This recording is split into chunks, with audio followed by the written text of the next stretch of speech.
How much weight have you dropped over this point? Since I started? When I'm doing my commentary duties, I'm a little bit heavy. Nothing fits, but yeah, I'm in a good spot here. It's 12, and I'm only 10 pounds overweight, so tonight I'll go lose 8, go to bed, probably be on weight in the morning. Let's continue from where we left off yesterday with that Ted Bundy line. Where did that come from? It's just funny, you know. I got a whole bunch of friends and people. I was like, well, he did pass. I didn't know, so I was like, well, he passed the polygraph test, so he must either be telling the truth or he believes he's telling the truth. And somebody goes, dude, Ted Bundy passed the polygraph test. It doesn't mean anything. And I was like, well, you know what? That is true. So it's just that, you know, having a little bit of fun. I'm a fun guy. What do you think of him actually taking the polygraph test to try and use it as a way of trying to convincing the public that you didn't, fail the test? Or... You know what's crazy? I think that he needs a different team of people around him. Because anyone that would advise him to do that and allow that to become public, knowing that there's tidbits out there like that, would be like, that's not people you should be allowing to have that much emphasis on your career. Because this is not good advice. You know, these tests, you can't even use them to prove your innocence in court. So, I mean, I don't think he should have done that. I think that I don't know, man. It's just a weird group of people leading him. And for them to actually make that public was a little bit of a bad mistake, I think. You've been pretty, you've talked about that fight at 214 quite a bit. I mean, a lot of guys take losses and they kind of want to leave them in the back of it. You talked about it yesterday in the ring. Yeah. Why has that been something you've been so sort of open about? Because it's part of my journey, it's part of my story. You know, he won a fight. And, but not to drop, but I mean, the argument can be made that he didn't win the fight. It's not a win for him on the record. I understand. One that you could easily. I know, I understand. But in that fight, he hurt me with that kick, and that kick was only available because of how much great body work he did early, where I guessed to block my body and he kicked me in the head. And look, I've been hurt before, and guys like Rumble Johnson, and if you watch Volkan Oezdemir, when he had Jimmy Manuwa hurt, he just went crazy.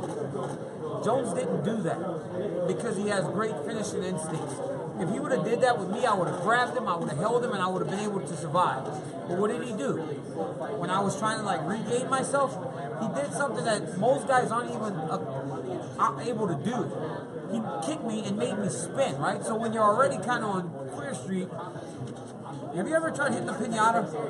When they spin you and they tell you to hit the pinata? Imagine that, after getting kicked in the head and then he spun me. So now I'm trying to figure out where I am. And then when I fell and he jumped on me, I went to my half guard. A normal guy would have just started punching. I would have been able to pull him close.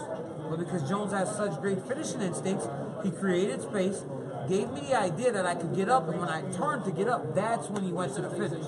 So it was him, you know. I mean, I hate that he did some dirty stuff, but he did a lot of great things to finish that fight. So I have to accept that. Do you think that John believes that he had to do what he did to defeat you in terms of taking whatever he did? I don't know. Yeah. I mean, I don't know. It's crazy. I just don't understand why. I just don't understand that in our fights, you know, we fought UFC 2. Wait, what was the first one? 182. There was the cocaine and the odd levels of his testosterone and everything. UFC 200, there was the failed drug test, and in this one there was the failed drug test. So every time we fought, there's been something. So there's got to be something to it. At a point, I'm trying to take the high road as best I can, but after so many times, it's hard to really just say, well, I don't know what's going on. When we spoke to Volkan yesterday about all of the extra obligations you have when you're headlining, co-headlining, he told us he's enjoying it. How do you think he's handling it? I have no idea. To be honest with you, I didn't know he was doing very much. Because I don't see him anywhere. He got me doing all the shit. What? He thinks he's doing a lot? He's crazy. They're following me to my room. I've been doing this for years. You know, it's kind of the norm. But yeah, he's enjoying himself because he's not doing anything. I wish they would make him do more. Going off that, you just seem very energetic. I saw some commentary you did it blew me away how energetic you are, and you're cutting weight, like you said, trying to drop 8 pounds in a single day. I mean, Scary. How have you been feeling ahead of the fight? I feel great. I was actually scared because I was feeling so good. I was like, Tyler Minton is my nutritionist, and last night I kept calling him in the room. I was like, Tyler, man, I'm drinking all this water, right? I'm drinking like 2 gallons of water. And I'm like, Tyler, man, I'm like, I feel too good. I was like, this is not supposed to feel like this before weigh-in. And he was like, no, it's because you're good. You've done everything right nutrition-wise. So it's scary. It's scary to think that I still have this type of energy, knowing that I'm going to make weight tomorrow morning, and then I'm going to fight on Saturday night. You talked yesterday about how you have been asked to kind of do a lot of the promoting for this, or at least you've taken on that responsibility. One of the things you seem to have said is sort of reminding people that Stipe has this real knockout power, and that kind of in heavyweight everyone has knockout power. Is that just something that, have you been surprised by the way that we in the media have sort of ignored that? Well, the reason I talk about Stipe in that manner is because it's a tad bit confusing that it gets lost in this. I understand that his knockouts aren't as spectacular, right? Look, the other day they were showing the highlight package of Volkan Ngannou, and I can't even watch it anymore. I put my hand over the screen because I can't do this shit anymore. Then the UFC went and took it to a different level because someone had a camera right next to the floor of the cage, and as Overeem hits the ground, you see his eyes just kind of like the Undertaker. You know the Undertaker kind of does that thing with his eyes? I was like, what the fuck, you doing the Undertaker? It is like, something like, I can't watch this anymore, But how's it lost? Stipe knocks everybody out too. It's the craziest thing in the world that a guy that's been as dominant as Miocic has been overlooked in that way, but if anybody's going to have that type of appeal, it's going to be Francis Ngannou because he's been so spectacular. Veering a little bit into pro wrestling, you basically squashed the Twitter beef you had with the Young Bucks this week. What the hell was going on during that whole Twitter back and forth? That's my thing. I don't know. It was so a month ago or so, they did like this sequence, and Phil Baroni tagged me in, and I was like, what is going on in professional wrestling? There was a whole bunch of drop kicks. And I said it was bad. But the reason, I have to be careful because I have a big base of fans. So when I said that, a lot of people were like, oh yes, and then the guys felt like I was really kind of crapping on their work. So we started arguing, and then Monday, I was asked about it again. And when I answered, the guy said something, and I was like, dude, I don't care. Right? Monday is when you're starting to kind of just start eating less, and annoyed. I had to go to New York at 3 in the morning. I'm heading back to the airport at 7 p.m. I'm like, dude, chill out. And then I threatened the guy. Then as passionate as professional wrestling fans are, MMA fans are too. And they went after those guys, and they told them some really, really nasty stuff. So I was like, you know what? Enough's enough. Sticking on the theme of pro wrestling just for a second, first of all, I thought your in-ring mic skills yesterday were brilliant, fantastic. Now, in the WWE, it looks like Ronda Rousey's going to do a deal with them. If you had the book, if you were in control of the creative, how would you book Ronda Rousey in the WWE? It's the same as Brock Lesnar. They squash everybody. Because in reality, they shouldn't lose to anybody there, right? My whole thing when it comes to wrestling is care enough to make me believe it, right? Try to make me believe it. Like, even though I know the real deal, care enough to show me stuff that matters. Stuff that, even if we're pretending, it looks real. Ronda Rousey should go out there and just smash everybody. Ronda Rousey's matches should look like her early UFC career, where she was out there for a minute, 2 minutes, just submitting everybody. I know you've been really busy, but some free time, it looked like on Sunday you were watching some of the football games, reading about them. So, yeah, what did you think about that Vikings game? Look, I was on the plane. I scheduled my flights to get here right as the Saints game was starting. So on the way back from the airport, I'm using my iPad to watch the game. We get to the hotel and we're watching it. Now, we packed our bags carefully, but there was one very special bag. It was the bag with my Breeze jersey and my son's Michael Thomas jersey, my wife's clothes and my daughter's clothes. And we were going to Philly from here on Sunday morning. We were ready. And we're 10 seconds from it. And this is why, look, if you have kids, don't let them watch sports. It's too up and down. My son's sitting face backwards in his chair watching the last 30 seconds. Every time the ball hits the ground, he's like, oh, yes, he's 6. Then that shit happens. the Miracle, and Minneapolis. And my poor innocent boy goes, what? No. What? Gets up, leaves my room, and goes into his mom's room. I notice him leaving, but I can't really help him because I'm losing my shit. I got a fight this weekend, and I kicked the freaking wooden chair. Boom! How does that happen? I fall on the ground like a kid throwing a fucking hissy fit. I'm on my belly, going, how does that even happen? Oh my God. Oh my God. Then I go into the room, and I'm about to cry. I'm like, oh shit, I'm actually about to cry. You realize like sometimes you're watching some shit, and you're like, am I about to cry? And I was like, I'm actually about to cry.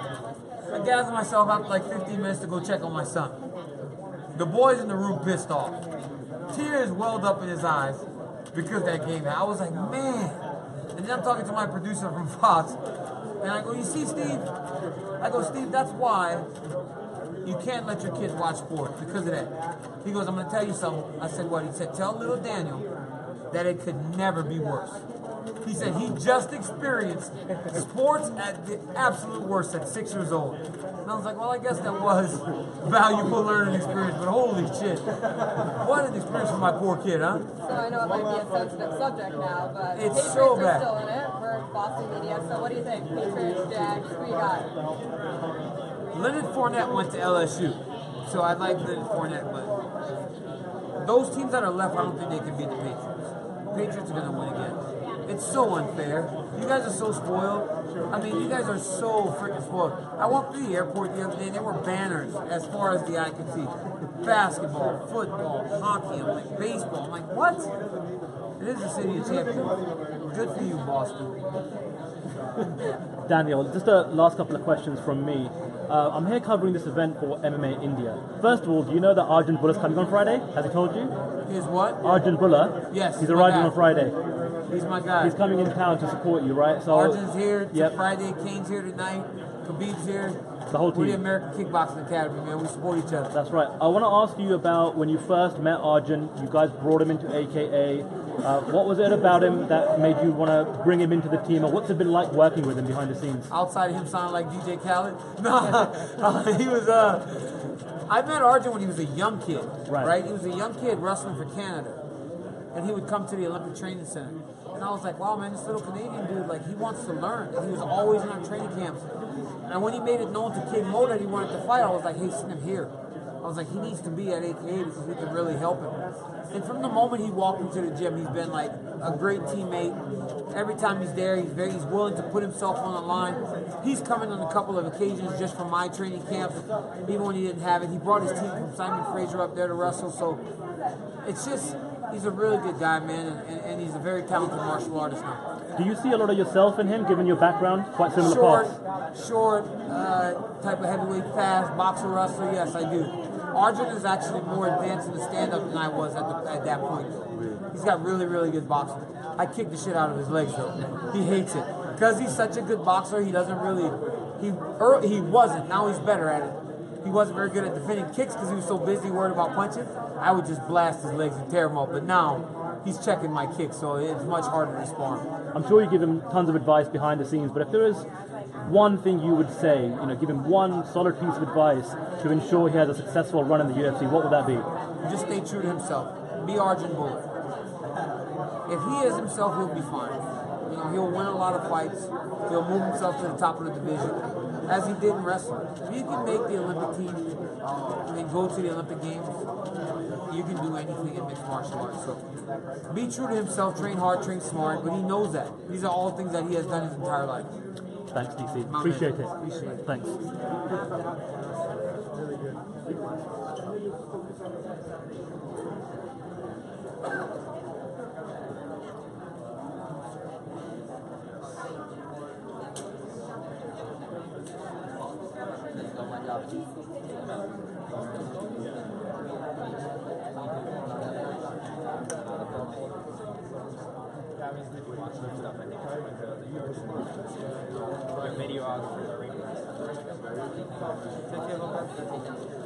How are you, Volkan?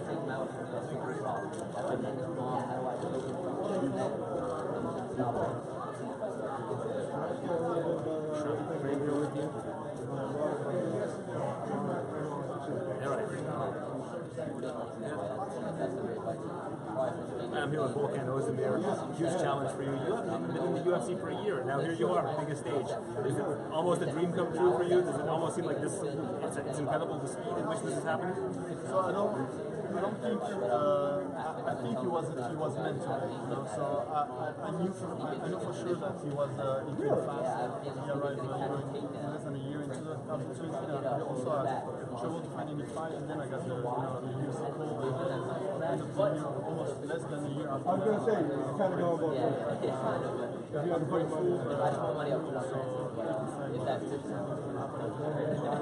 This nickname, No Time, is that a new nickname? I mean, when you think of No Time, you're beating guys within inside a minute. You've got a title shot in less than a year.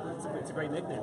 So it makes sense. I switched it before the Mano fight because also, first of all, my goal was my first 55 to be the first to get the title shot that quick. And then I'm also making the similarity with the styles. I had 9 finishes in 14 minutes, more than 10 in the first round. So it made sense, and then when I switched the nickname, I knocked out Stipe Miocic in 52 seconds. So it was the best choice. Now, don't get me wrong on this. Francis is a great story. I mean, his story coming up and getting a title shot after only being in the sport for 5 years is pretty impressive. Your story might be even more impressive. I mean, you're bouncing around in kind of small organizations for a while. You get the call, like you mentioned. You get a title shot within a year. Do you feel like there should be more emphasis put on that story? Do you think that's just as big of a story as Francis? I liked Francis' story better. You know, he was less in France. He came for a tough spot. So definitely it's two different kind of story, two different kind of storyline. But at the end of the day, it's both What's your upbringing like? I watched on the Countdown show you talking to your mom and your sister via Skype, and they're in Switzerland. Switzerland looks like a beautiful place. Did you grow up in a nice family, you know, kind of a regular normal upbringing? Yeah, definitely. My mom, my sister, and then my father was also next to us. So yeah, it was not like of course, it was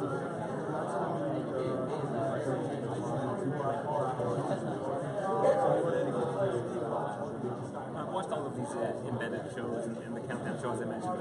It seems Daniel Cormier is like, Volkan, this guy's not going to beat Volkan. You know, that guy doesn't deserve a shot. You know, he's too fresh. He's the junior to, you know, Anthony Johnson, junior varsity versus varsity. What do you think when you hear that kind of stuff? Do you like that he's underestimating you? No, I just think that's a little bit stupid. He's about to face me. He has a mark.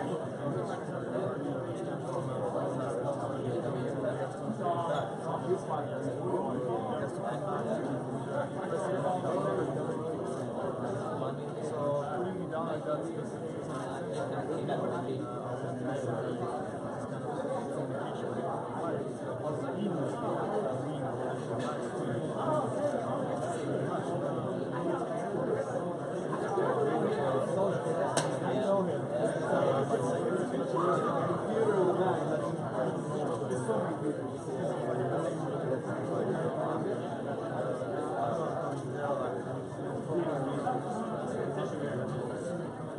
Do you think that this is him coming off of a loss? I mean, he's the champion. His last fight he did. I mean, you just have to see the end of the last fight. Down, so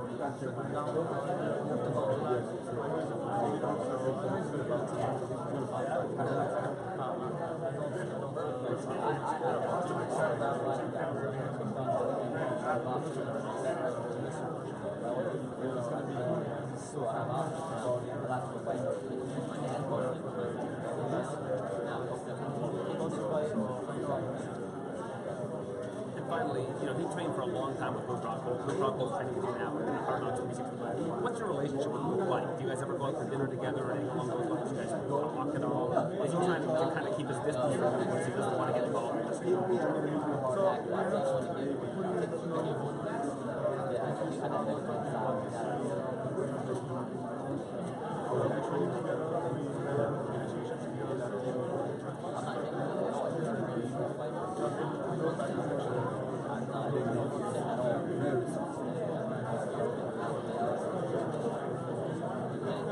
Alright, Volkan, well, let's see if this fight lasts more than a minute. Let's have it. What do you think? Thanks, man. Appreciate your time.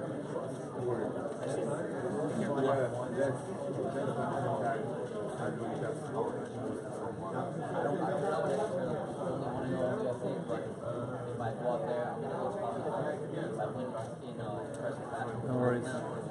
There you go, Volkan. How's it going? I'm very well. I'm very well. You know what, Volkan? I want to start talking about Switzerland first of all. I know we kind of joke that you know, the career options for people growing up in Switzerland is either you become a chocolatier or banker or maybe a Swiss watchmaker or engineer. But when you were growing up, what were your, I suppose, aspirations in terms of a career? What were you trying to become when you were a teenager? First of all, I was going to school to be to work in something. I didn't know what to do, but something in history. First of all, I wanted to be a history teacher, but definitely I wanted to switch the direction later on.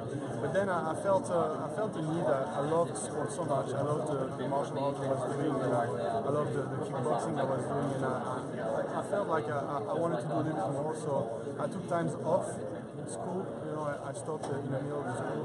I worked a little bit to make some money, and I wanted to travel to Thailand, do a little bit of sport and fun. It's just playing around, And then I did that one more time going to Netherlands, and then I saw maybe a more professional level to the sport. And some people ask me why I don't fight, because they saw that I was good. And then I say, I don't know, I never thought of this. And then they proposed me one fight, I fought, and then I got addicted. You know, it's interesting, like, a lot of fighters don't really make, the comfortable money until they get into the UFC. So while you were on that journey, how are you supporting yourself financially? Were you taking odd jobs here and there, or did you have like part-time work? Or so of course I had a few jobs. I was working in a fitness company because in a gym, weightlifting gym, because I had a good schedule, easily changeable, easily going at night or replacing somebody like that, and I was able to train over there. So then I also took over my dad's restaurant. So same stuff, easy schedule. I can switch it whenever I want. If I wanted to go, in Netherlands, I was going to Netherlands a lot. I could just leave, come back. It's those kind of jobs because they gave me a lot of free liberty. Of course, if I had a real job like at a place like really professional place, I would never be able to 4 or 3 weeks of vacation per year. That's it. So that's the kind of job I was doing for a while. Working in restaurants, family restaurants and stuff like that. So that helped me. Focusing on some of my fighting career. So until I was able to go to the next level. What's it been like working with Henry Hooft? Obviously, he's very decorated in his career now. As a coach, everyone seems to just praise working with him. What's it been like for you? So it's amazing. That's also one of the reasons I went to Florida, because I'm coming from a kickboxing background, and I went to Netherlands a lot, so I love the Dutch style, and I wanted to find that back. So this is why I chose Brazilian in the beginning, and I'm really happy that I follow him when the team broke. So it's definitely a good ace in my game. You were a training partner for Anthony Johnson when Johnson was fighting DC, right? What did you learn in those camps helping him prepare for DC, and has Anthony given you any advice during this camp for yourself? No, being a sparring partner, there is different kind of it, but I was there mostly for the stand-up part, so I was helping him with the stand-up, and he had a wrestling coach coming in, and some wrestler also. So that was my work there. So, but we didn't talk about the Cormier fight. The first time I got the contract, when it was official, he called me, wish me luck. He told me he was happy for me, that I rise to the title like that. So only good words, but we didn't talk about strategy or anything. When we saw you in Vegas a few weeks ago, backstage, and we were interviewing you, I think that you had those shoes, and different ones. Okay, fair enough. But you were decked out, and like you said, hey, listen, now I've got money, I'm going to start to dress better and buy nicer things, right? Do you have something that you've bought specially for fight night? Something at post fight? I still have something, but I don't know where to wear it. Now it's going to be more like the professional time, so I'm going to be focusing on, I'm not going to spend time, thinking about my outfit and stuff like that. Today I came really okay. Last time, they put some Black tape stickers, right? on my, on my logo. It wasn't my fight week, but it was still fight week, So it's different. So I don't want to, think about too much stuff right now. So, clean and that's it. But definitely, I'm in a position I'm able to do more stuff. And I know also, I'm going there on Saturday to get the win. So definitely my life is going to change after that.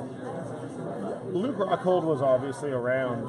We've seen him in videos with you. Was it at all weird training with someone who has such a close relationship with Daniel? No, I don't really care about it because I don't think, first of all, I think Luke is a really respectful guy, and now since the fact he's switched team, he's not going to be, stuck in middle, I know he's a really good friend with DC, and now, he's one of my teammates, so it's a difficult situation for him, but, I don't think I think he's a really straight-up guy, and I don't think he's anything. Oh yeah, I wasn't accusing him of being a spy. It's like for people sometime online, they accuse him to be a snake, so I don't think that's the case at all, and we have a good relationship together. We train, but basically when we train really side by side, usually it's like conditioning, running, stuff like that. And on the mats, we're always together, of course, because we train on the same schedule. But it's also me on my side, he's on his side. He's going with people his weight, I'm going with people my weight, and other way too. So it was something you both had to be sort of sensitive to, and then it wasn't an issue. So basically, he's fighting for a belt in 2-3 weeks, I don't know, after me. And I'm fighting for the belt, so we were getting ready for our two really most important fights of the career. So that's why we had a really good schedule together. We did some private with the coach and stuff like that. Have you felt like in Switzerland? Have you felt that there's sort of are people catching on to what you are accomplishing? I mean, are you feeling that there's sort of a groundswell of support? Definitely, the situation changed here over there for. It's a totally new situation for me over there. People recognize me, people follow it, and there is also people that really don't care about UFC or fighting, but now they start following only when I fight, because it's me, I'm from Switzerland, so it's really something new for them, and something that's getting big in my country. So I assume it's kind of like Roger Federer, and then you're kind of coming out. Federer is here for sure, but he's a goat. He's a goat of tennis for me. He's just amazing. So yeah, but it's two different worlds. But I'm gonna get there. Awesome. Thanks, man. Cormier had this amazing career. Did you watch those fights when you were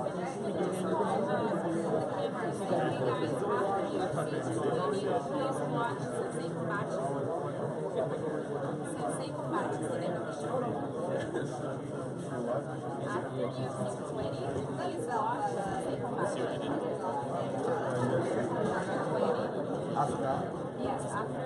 Please watch the single match because you're going to be backstage with you guys. After UFC.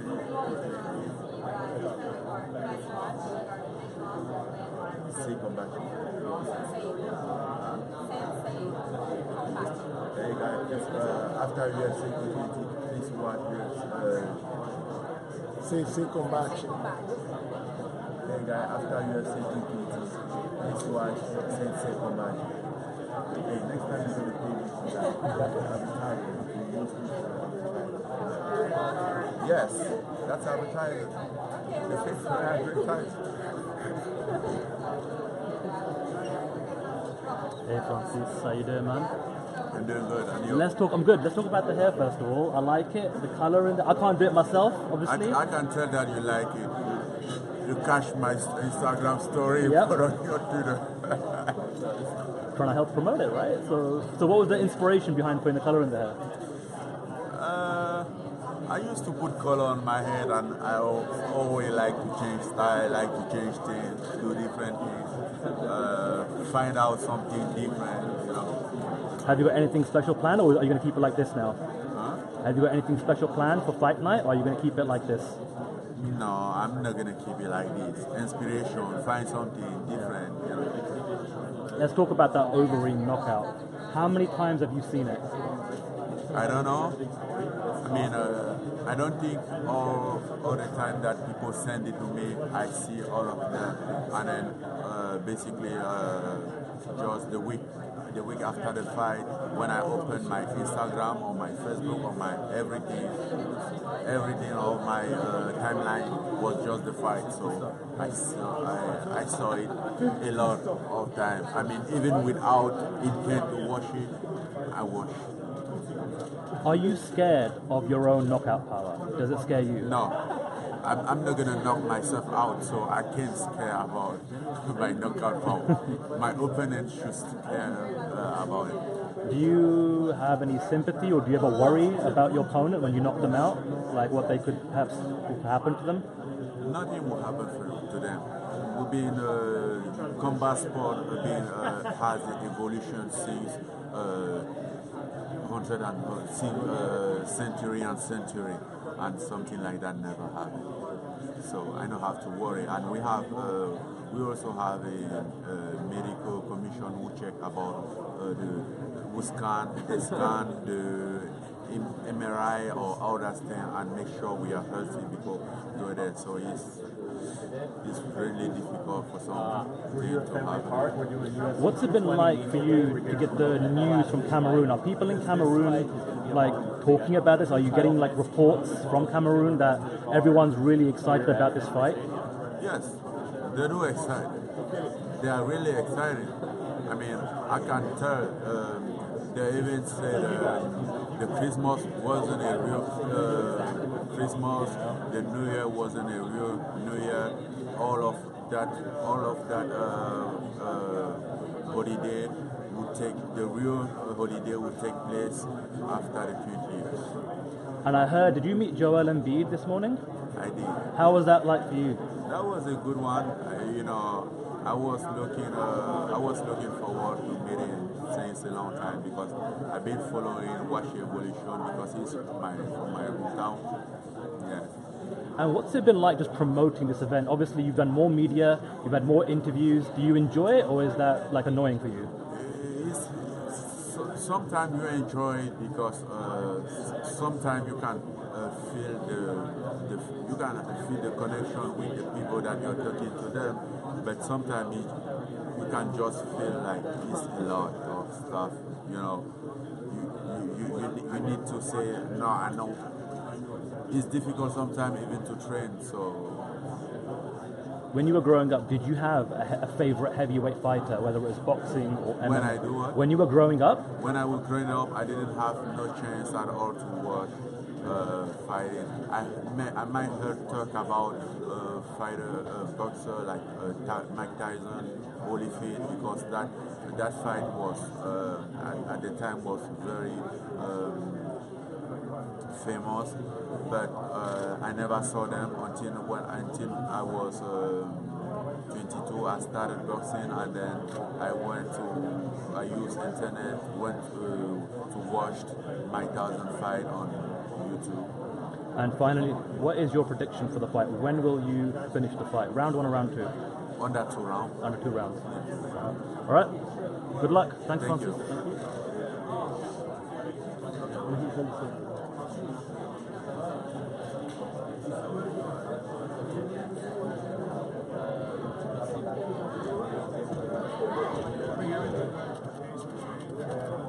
Can you stop? Right. Oh, it's exhausting.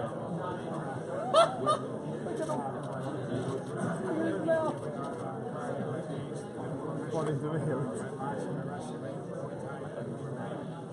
While we're waiting, Mr. Weidman. You Yeah? Awesome. Hang on, I gotta do one more thing. Sure.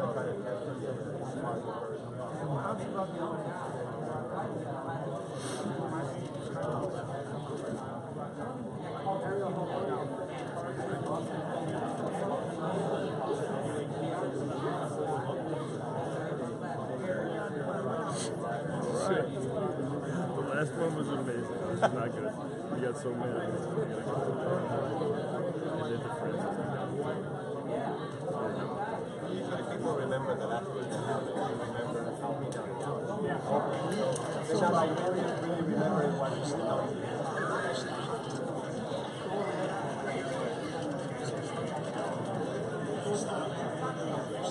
keep doing that.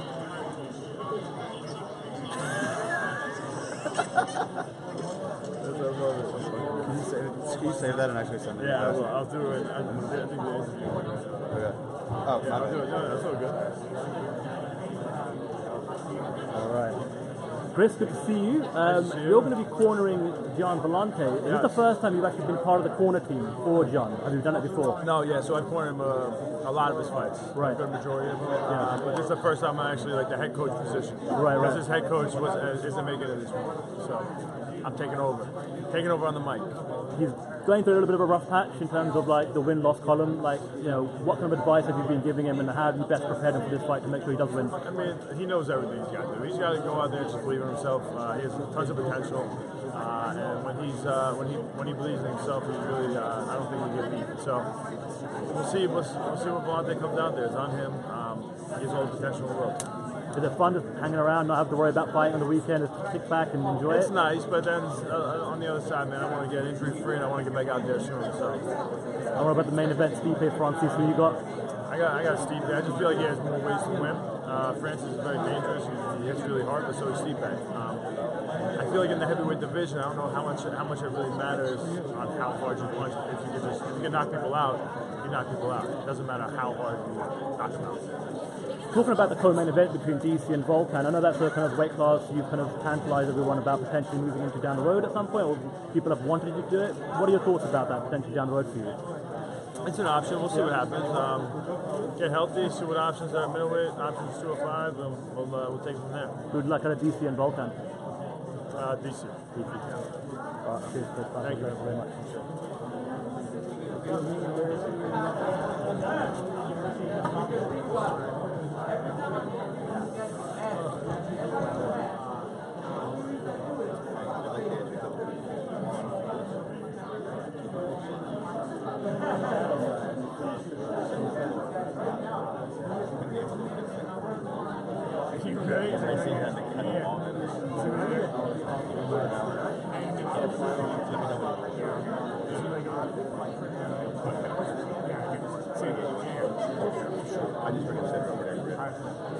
Hey Stipe, how's it going, right?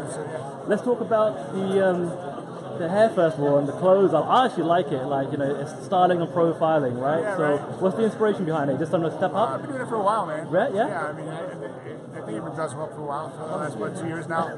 Plus my manager, you know, tells me I start dressing up nicer, you know, my wife too. And, not so much for playing, but just everyday life. I like it, I don't mind it, you know. I thought yesterday was pretty cool. Number one, you got an amazing reaction from the fans at the open workouts, and it was really cool to see the local firefighters come out to support you. What was it like for you? That was awesome. It was like so overwhelming. I just couldn't believe they came out and showed support. They were such good guys. Those guys are heroes, man. Those guys are animals, and I was blessed to meet them. And it was really nice. Listen, I love free stuff, especially if it's from a fire department from Boston. That'd be awesome. It's even better. When I tell my friends who don't follow this sport that the heavyweight champion of the world is also still a full-time firefighter, they can't comprehend that. So, in terms of like your schedule, your day-to-day, how do you fit that schedule into a routine to train for fights? Well, I'm actually part-time at 2 departments. Okay. But I work a lot, you know, right. So I pick my schedule a month in advance. Right. So if I know something's coming up, I can, you know, I know I can, you know, switch around with it. Or I have great chiefs in both departments, and they help me out. And the guys there too. If I switch a shift, I have to call off. The guys usually help me out. So I'm very lucky where I'm at. A lot of other fighters, when they get to your level, they usually kind of quit the day job to focus 100% on it. Why have you chosen not to do that and continue to be a firefighter? Many reasons. I love helping people. You know, I've been helping all life. It's my way to give back a little bit too. You know, I love working, and you know, also my way to make my mom proud. You know, I worked so hard to get there. You know, why would I give it up? There's been one guy who's sort of really been trying to make the point in the media that, you know, about how impressive you've been. It seems like it's been Daniel Cormier. He's at every turn been like, hey, Stipe. Have you appreciated the love he's been? Daniel's a good dude, man. You know, I picked him from the fights. You know, I think he's an amazing fighter. I think Volkan's very tough too, but I think just Daniel's got more. Yeah. I'm sorry, that's the only question I have. I only talked to him. Yeah, no worries. Does this event feel bigger than other pay-per-views that you've headlined, or does it feel the same? The same. You know, it's just, you know, another man in front of me. I go out there and do my job. Then the Cleveland one maybe was a little bit more special, it was a little right? A little crazy, you know, it was nuts, but overall, man, it was, you know, it's just a new thing, you know, nothing new, nothing new, and just go out there and just do my job, man. Let's talk about your old friend Miko Krokop. Like, yeah. he's still doing it after all these years. Animal, man, right? He's such an animal. You spent some time with him, you know, right? Yeah. Have you ever thought about going back and training with him a little bit? Yeah, no, I've just been so busy with stuff, especially at home with obligations here. Yeah. UFC stuff has been tough, but maybe if it comes across, I would love to. We've talked about it, but we text each other here and there. So. Right. And just looking ahead at 2018, do you want to stay busy? Do you want to get maybe 3 or 4 fights in this year? Yeah, we'll see. I just got to worry about my fight on Saturday. If things go your way, what will it mean to be the guy that has the record for most hard defenses to you personally? That'd be great, man. But right now, all I worry about is winning. I don't worry about the record. All I care about is winning. That's all I care about. Nice. Thanks, Stipe. Good luck. Thank you very much.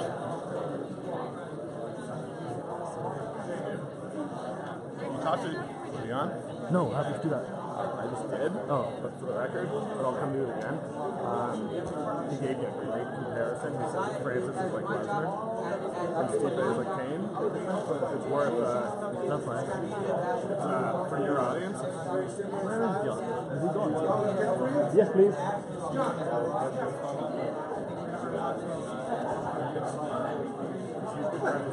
Yeah. I just want to dunk one of Clark's. Do you want to jump in again? Or? I'll say it. Yeah.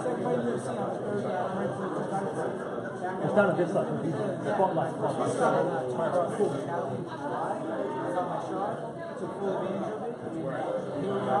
It's a big scary dude. I'm scared of Brock. You don't want him in an elevator with the guy. Backs up a little bit.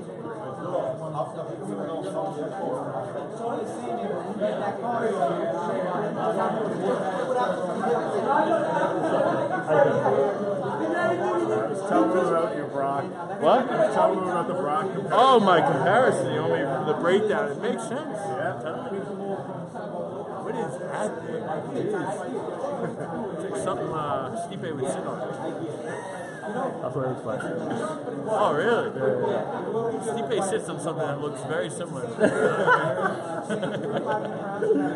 Well, look, we were just talking about it. Let's start with that main event this weekend, right? Like, sick fight, man. I think it's I mean, I have obviously a little bit of a different opinion on the whole thing because it's one of my best friends, a guy who I've trained closely with, and I know very well, and another guy who's been on a crazy tear, Francis and Stipe. I just think it's a great fight for Stipe. I think the style-wise, everything, it just matches up perfect, and I just think, it's an easy win for Stipe. Yeah, and more than...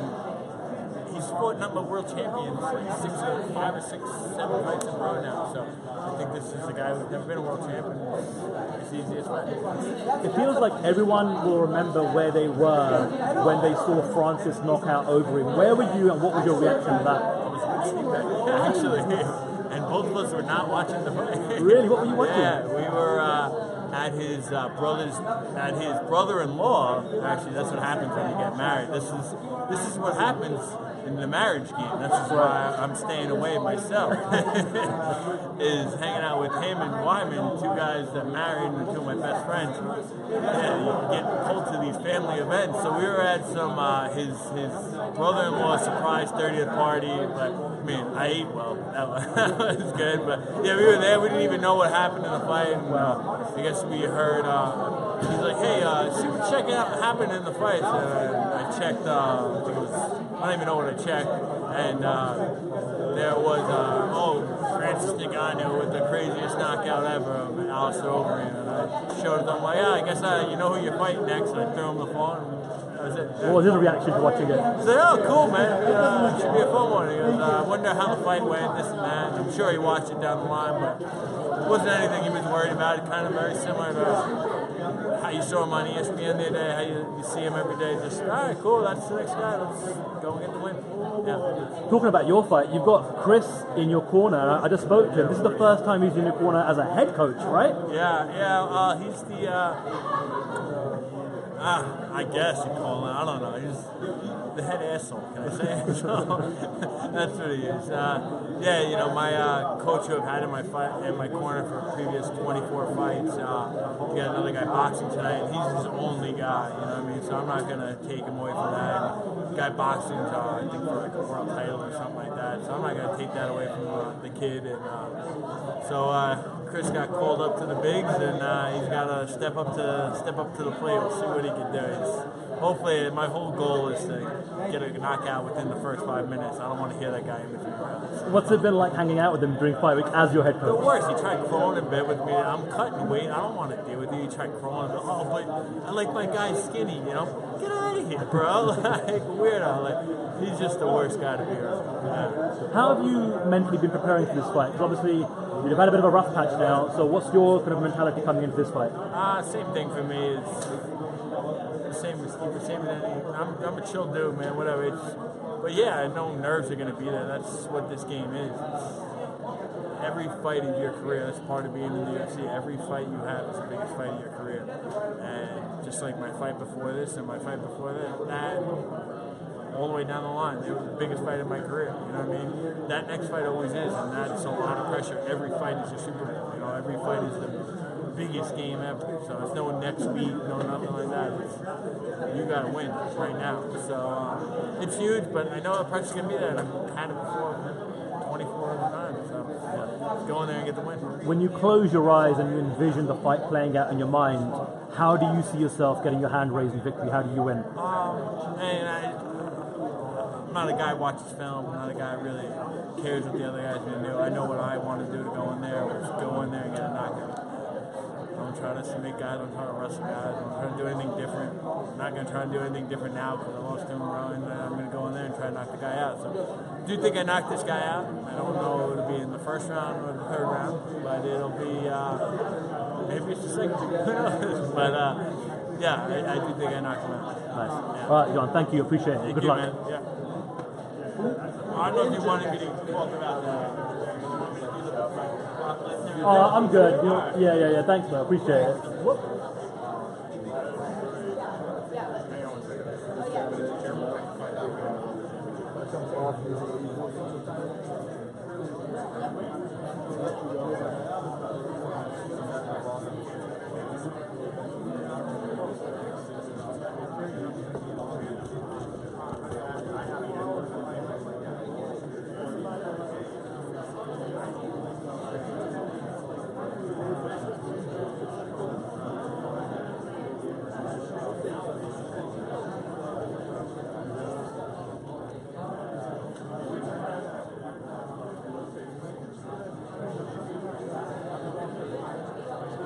Alright guys, so basically the Ultimate Media Day is kind of coming to a close and all the main card fighters are about to square off and face off.